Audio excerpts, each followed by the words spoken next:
Atos 3, de 1 a 10. Meus irmãos, eu creio que a lição mais importante desse texto, olhando o texto como um todo, é a frase de Pedro: o que tenho te dou. Ontem nós vimos que todos tinham um temor na alma e que os sinais e milagres eram feitos por meio dos apóstolos. Repare, não eram todos que faziam milagres, não eram todos que faziam sinais, eram aqueles que eram credenciados por Deus. O que tenho te dou. É claro que todos nós podemos orar, pedir a Deus um milagre, pedir a Deus um sinal, Ele considerará de acordo com a vontade dele. Mas no apostolado, nos apóstolos, existia alguma coisa própria, autoridade própria. Nós conhecemos bem isso no dia a dia. Um delegado que suspeita de alguma pessoa o prende e leva para investigações.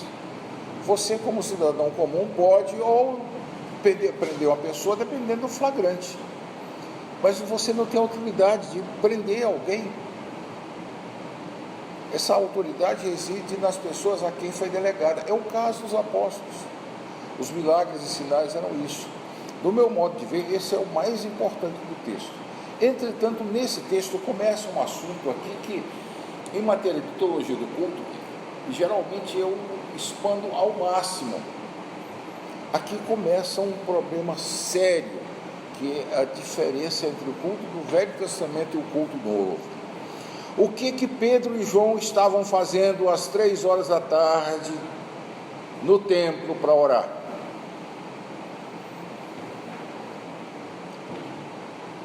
O verdadeiro cordeiro já tinha sido morto. Eu fico pensando como é que um fiel que entendia isso, um apóstolo que foi aberto seus olhos pelo Senhor para entender a Torá, os profetas e os escritos, ou seja, todo o Velho Testamento.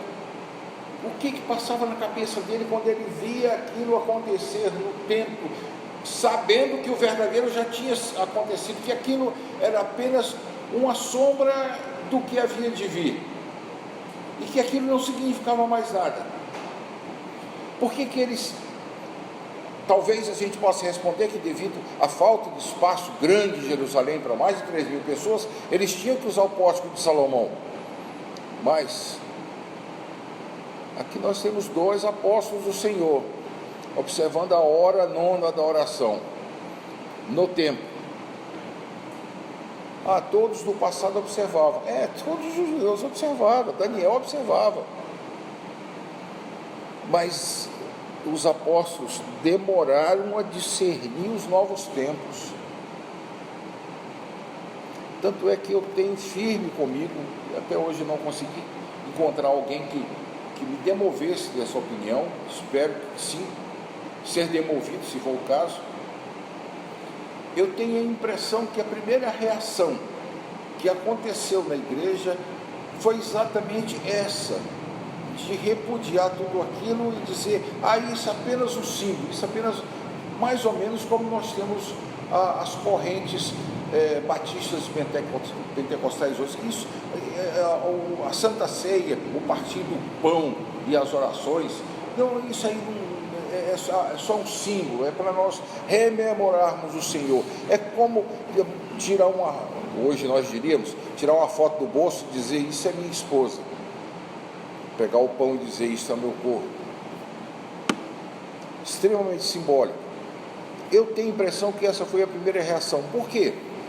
Porque, irmãos, se você continuar lendo até o capítulo 8, e eu creio que eu não vou conseguir chegar com vocês ao capítulo 8, até o capítulo 8 está tudo bem. No capítulo 8 é que Estevão se rebela, e eles só começam a achar estranho quando Estevão começa a falar do templo.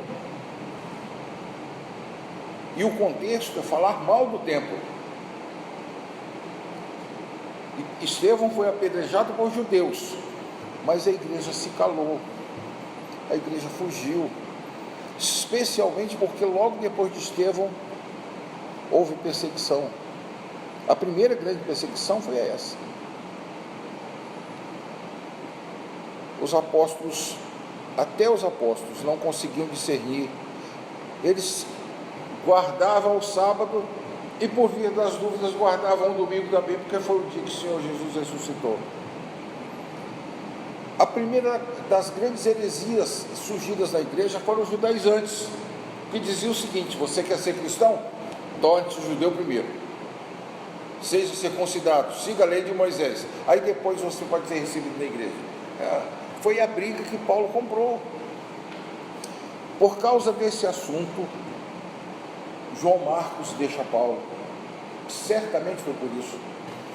Porque Barnabé também, mais tarde, Paulo vai dizer que eles persuadiram até Barnabé.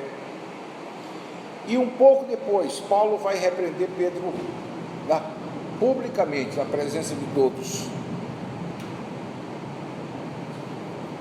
Os judaizantes trouxeram uma carga para a igreja que não foi fácil. Eles afetaram até o concílio de Jerusalém. Se você vê as decisões do concílio de Jerusalém em Atos capítulo 15, elas são cristãs, não há a menor dúvida. Pareceu bem a nós e ao Espírito Santo.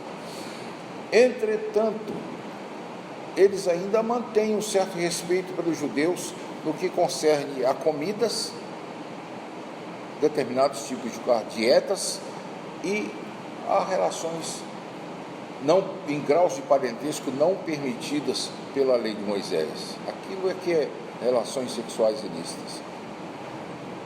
Agora repare, isso está em vigor até hoje quando nós estamos em algum contato com algum judeu.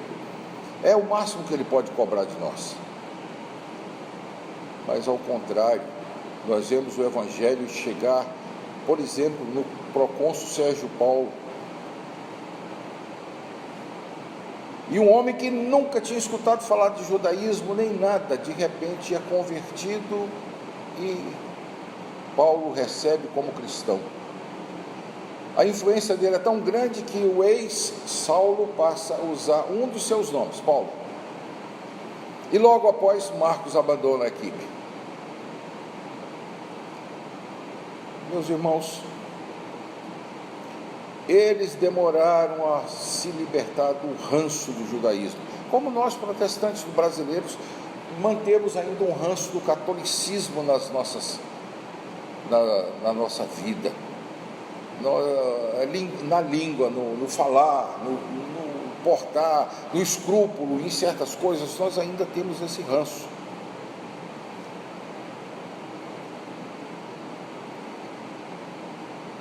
Quando a perseguição foi forte, Tiago, o irmão do Senhor, escreveu uma carta que deveria ir para todos da dispersão. Mas na carta ele comete um ato falho. Irmãos, se alguém for ter convosco na vossa sinagoga,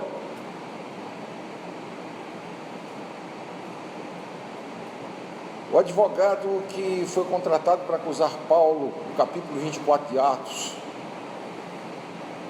chama os cristãos de essa seita judaica. Demorou tempo para os cristianos se livrar do ranço do judaísmo. E é interessante que nos dias de hoje nós estamos vendo um grupo de cristãos voltarem a esse ranço.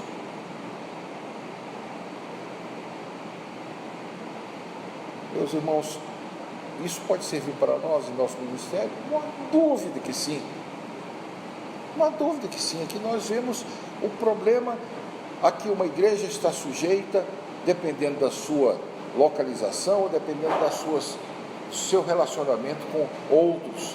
Ela sofre influência, sofre mesmo. Os apóstolos não ficaram imunes a isso e eram apóstolos do Senhor. Peçamos a Deus discernimento, sabedoria, para, em nosso ministério, nós evitarmos essas coisas.